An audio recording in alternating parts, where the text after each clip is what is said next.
How to apply for a lorry operator's license in the UK? First, you need to understand which type of license you need. There is restricted, standard and standard international.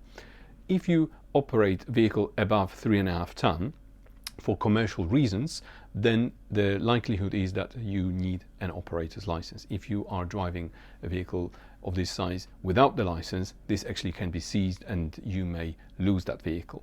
So it's important to actually have a license. So what's the difference between restricted and the standard or standard international license? Restricted licenses are for organizations or people operating under their own account, which is moving goods and materials in connection with their own business or their own goods, so they don't provide hire or reward service, which is transport services for other people.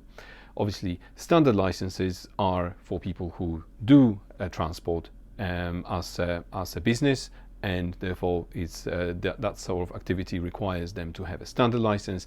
If you're just doing it in the UK, then you've got a standard UK license, and if you go abroad, then it will be standard international license. The first thing you will need as part of application is your financial standing. You will need to demonstrate that you've got enough money in the bank account to operate the vehicles that you're stating on your operator's license, and keep them obviously in the serviceable condition. So the amount of money you will need to demonstrate will depend on the type of license. The restricted licenses require significantly less money to be demonstrated than the standard licenses, and it also depends on how many vehicles you operate. You can look up the Traffic Commissioner's Guide on the financial standing to actually see how much money you need, because it changes almost every year. So it's very important to look this up before you apply.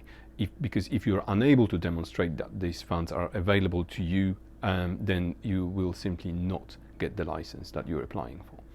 The second thing that you need to look at is the operating center where the vehicle or vehicles will be parked. So this is the your parking area which you declare on the operator's license. So this obviously needs to be sufficient to keep all the vehicles that you have in this location, and they need to fit in there, and also it needs to be in the commercial area where it doesn't disturb the residents. However, ultimately the Traffic Commissioner will make a decision whether this location is okay to be used as an operating center. You need to place a public notice in a local newspaper to inform the wider public that you are intending to park these vehicles over there, and obviously that brings your application, makes it open to any objections from the public or from authorities, maybe councils, police, people like that may put objection against this operating center. So obviously choosing wisely in this area is important. The next thing is the maintenance of the vehicles. So you need to declare the workshop that will be keeping the vehicles in a serviceable condition. You can also declare yourself or your own company as a maintenance provider. However, if you do that, you need to be certain that you've got enough skills and you have the facilities to actually perform the duties of the maintenance provider. So you need to be looking at your whether you have experience with preparing vehicles for MOT, basically whether you know what it takes to actually keep the vehicle safe on the road. And also you need to have facilities like brake tests, facility to actually be able to inspect the vehicle underneath. And again, these facilities, the list of facilities can be looked on the DVSA website in the guide to maintaining roadworthiness. So again, please make sure you, if you apply to be your own maintenance provider, then please make sure you know what that responsibility is, and also if you hire someone else to do it for you, then that's they have enough experience and equipment to complete this to a high standard, because the declarations that you make during the application, then you will be expected to follow up on them and then have records of your maintenance and declarations that you actually have completed all the inspections that you said you were going to do. And if you don't, then that's a compliance issue, and you may be basically putting your operator license at risk.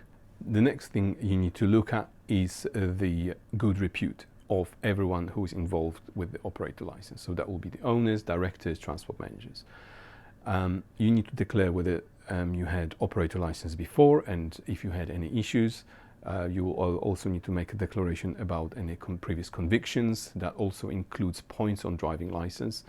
And finally, you need to make a declaration about any financial issues history, so bankruptcies, IVAs, this sort of thing. Once all that is completed, then you submit the application. For standard license holders, not for restricted license holders, you will need to declare the transport manager as well. So restricted operators do not require to have the nominated transport manager, who is a qualified person who completed transport manager CPC exam. So restricted don't need that. Standard, national and international do need that, and your license will not be granted if you do not have the transport manager for those type of licenses. So for restricted operators license application, this will be a point where you submit.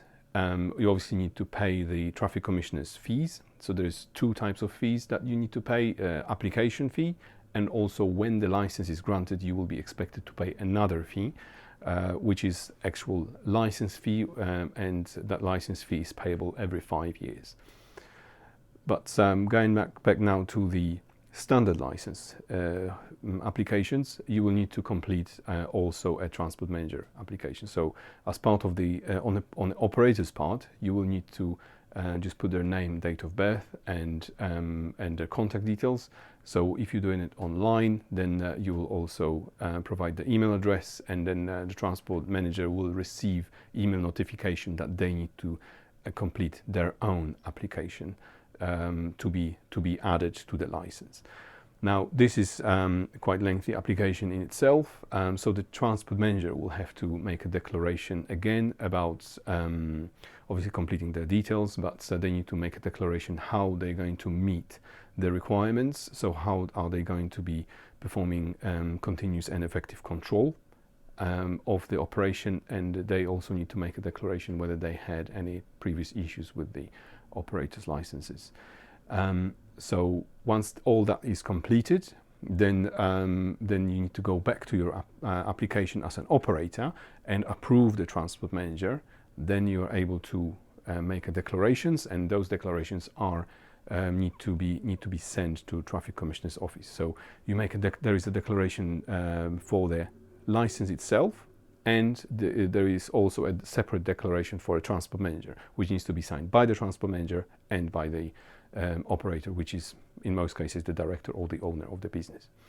Once all this is completed, you also need to remember about the public notice. The public notice needs to be placed in the local newspaper, and it's, to be honest, it's the best way to do that is probably ask the professional to do that for you, because it cannot be just any application. The traffic commissioner provides a guide on this. However, if you make any mistake, or if it's not completed in a timely manner, in the time frame that they require, then your applications will simply be rejected, and you're going to lose the money that you paid for the application, and you will lose the money obviously for the publication as well, and you will have to redo the whole thing again. So getting this part correctly is very important. Once all this is submitted, so this is all done online, so any traffic commissioner will consider the application. It takes them several weeks to do that, and depends how busy they are, but normally you can expect about 8-9 weeks for the whole process to take. It can take longer, or even much longer, if there are any concerns about your operating center, or if the traffic commissioner has more questions. So if they do, then they will write back to you. The communication normally happens over the traffic commissioner's portal, so you will get an email notification that there is a letter for you to read. So you'll have to log into your application to your portal, and then read what are the questions from the Traffic Commissioner, and obviously you need to submit that in writing in response. And once the Traffic Commissioner is satisfied with everything, then the license will be granted. So that normally, again, you will have a notification that there is a letter for you. So you'll open that. There will be a request for a license grant fee. Once this is paid, then the license automatically comes back. So that normally ends the process of getting the operator's license, and it starts the process of keeping the transport compliance, not to lose the operator's license, because a lot of people forget about that. That getting operator's license may be very easy for them. However, keeping the operator's license to all the regulations may be very challenging for them. If you found this information useful, and if you would like to hear more about transport compliance updates, transport compliance challenges, please give us a like, subscribe, and give us a comment if with your question, if you would like us to record a video about the issue that you are facing. My name is Roman. Thank you for watching, and this is a transport compliance video from Fleet Planner.